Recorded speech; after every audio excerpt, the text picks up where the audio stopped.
The new golden age of sports car racing hasn't disappointed. This is the most diverse grid in sports cars in a very long time. The Porsche 963 is currently the most present on the grid, coming in a variety of colors and other different colors. This is because Porsche are the only brand so far to sell customer cars to other teams. Today we're going to round up every Porsche hypercar team so far and talk briefly about their history, how their year is going, and of course, the most important thing, the livery.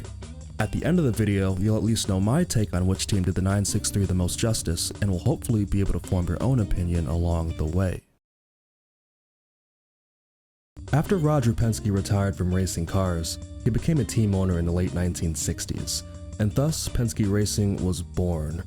Their first race was in 1966 at the 24 Hours of Daytona, and the team took victory for the first time 6 years later at the Indy 500. Team Penske would then continue to dominate not just IndyCar, but all of motorsport in the forthcoming decades. Not only have they won the Indy 500 19 times as of 2023, as well as claim over 200 IndyCar victories and counting, they've been hot in sports car, NASCAR, Trans Am, Can-Am, and even Formula One. It's not hard to imagine they'll continue to succeed, teaming up with Porsche, arguably the most important brand in racing. This partnership is so good that they've actually come together in years prior and dominated.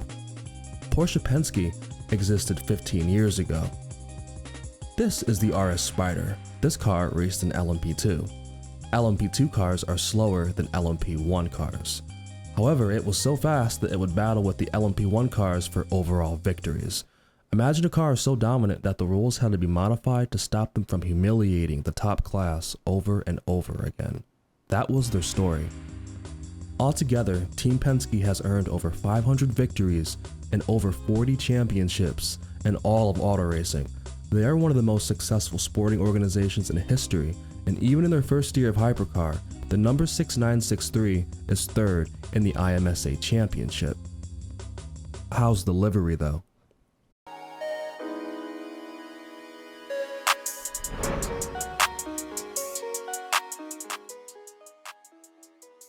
This livery belongs in the low B tier. My least favorite of the four is just slightly above average. I feel like the livery was a safe bet for the team and the brand. It doesn't do anything out of pocket and stays well within the boundaries of a good livery. Red, black, and white are cool colors, but they're not daring, especially not recently. It's not ugly or even boring, but it's not striking or beautiful. It's just a good livery. It does its job, it looks fast, and it might catch your eye. After racking a few championships in Star Mazda and F2000, JDC Miller stepped up to IMSA in 2014, where they would compete in Prototype Challenge. Prototype Challenge was a class for amateur teams with less funding, similar to LMP3 today. In their inaugural season, the team secured their first podium at Road America. They then came back in 2015, securing 3 podiums that season, before winning the 24 Hours of Daytona in 2016 in Prototype Challenge. They would bag one more victory that year at Long Beach.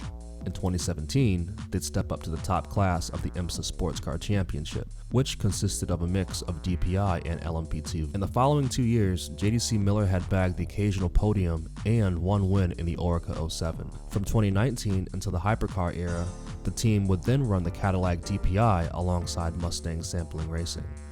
Here on, they would accumulate another 7 podiums and an overall victory at the 2021 12 Hours of Sebring. This year, JDC were the first customer Porsche team in IMSA, and on paper, the most successful non-Penske team so far. Their hypercar debut came at Laguna Seca, where they would place 7th.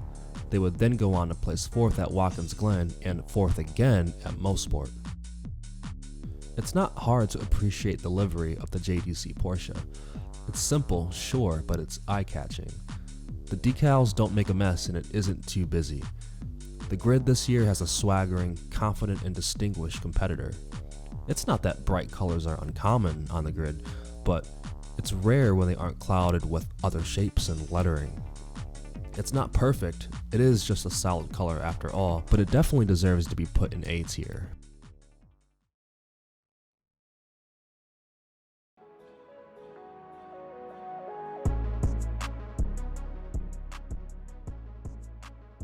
Despite humble beginnings, JOTA have transformed from a small organization to one of the WEC's strongest teams, regardless of class. A JOTA car has been on the podium at Le Mans 10 times in the last 9 years. Yes, that's twice in a year. This is a sports car racing team in its most thorough sense, having, through the years, competed in GT4, GTN, GTE Pro, LMP2, LMP1, and now Hypercar.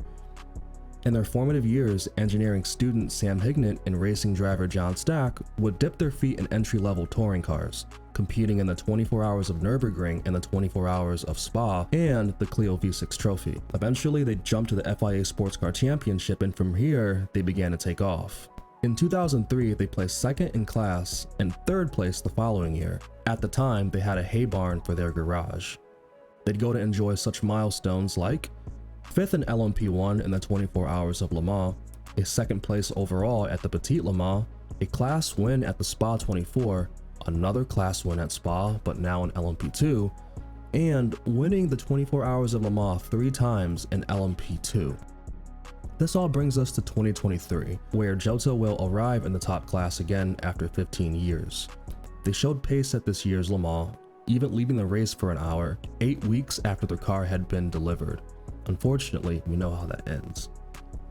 I would expect JOTA to improve as they continue to learn about their car. Despite their dominance in LMP2, they haven't taken victory in the top class yet.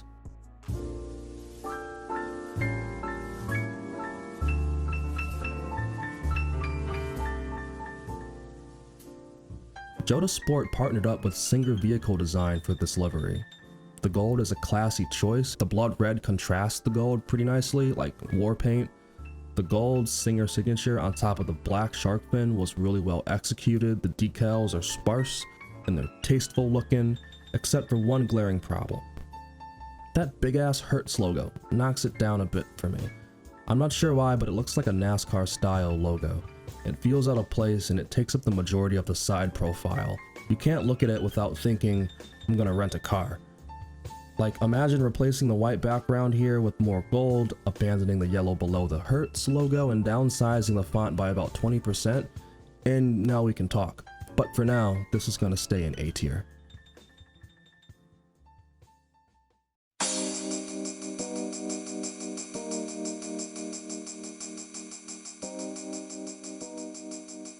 Proton Competition are a German team and go the hardest for Porsche out of the 4 teams we talked about today.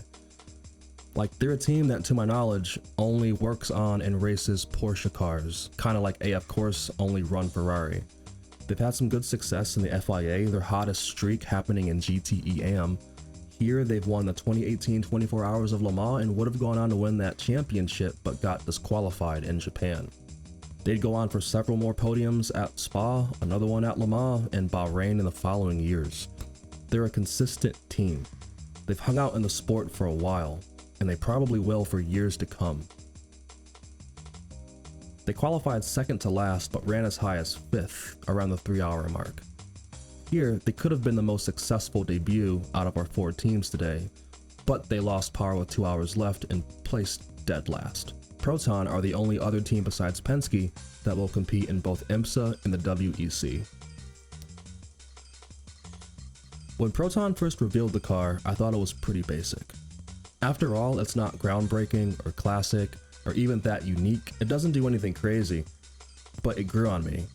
What it does do is look like a real race car, a cohesive one.